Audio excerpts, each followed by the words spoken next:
भोगीच्या तुम्हाला सर्वांना खूप खूप शुभेच्छा. आज दिवसभरात काय काय केलं चला पाहू मग. Good morning. तर सकाळी सकाळी मस्त असा चहा घेतला. त्यानंतर थोडी भूक लागली होती म्हणून इकडे मी बनाना खात होती आणि इकडे लिओची आंघोळ वगैरे झाली आहे आणि त्याचं जेवण सुरू होतं. त्यानंतर तो जेवण झाल्यावर असं खेळत होता आणि मी माझ्यासाठी इथं आंघोळीला पाणी गरम करायला ठेवलं आणि आता आंघोळीला जायचं होतं.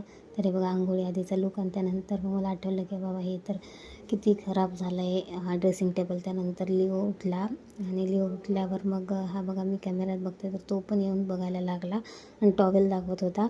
आणि त्यानंतर मग संध्याकाळची भांडी वगैरे घासून घेतली मी, कारण आज बनवायचा होता स्वयंपाक.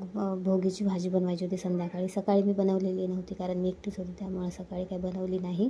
त्यानंतर भांडी वगैरे सगळे स्वच्छ घासून घेतली आणि मी भांडी घासत होते तर लिओ पण सारखं इकडेच येत होता आणि मला आवाज येत होता. हा बघा याचं सारखं असंच असतं मी किचनमध्ये असल्यावर. त्यानंतर मग भाजी बनवायला घेतली, मसाला वगैरे भाजून घेतला आणि त्यानंतर लिओचे डॅडी आले आणि ह्या दोघांचं असं काहीतरी खेळणं सुरू होतं.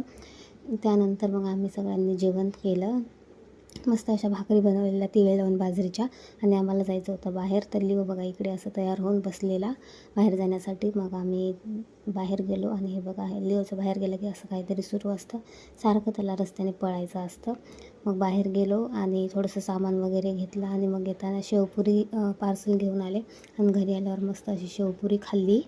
शेवपुरी खाल्ल्यावर मग मला आठवलं की अरे मेहंदीचा कोण पण आणलेला आहे. तर अशी सिंपल अशी मेहंदी काढून घेतली, मागच्याच बाजूने काढली आणि हे बघा लिओ मेहंदीला एवढा घाबरत होता. तर असंच होता आजचा दिवस. Okay bye.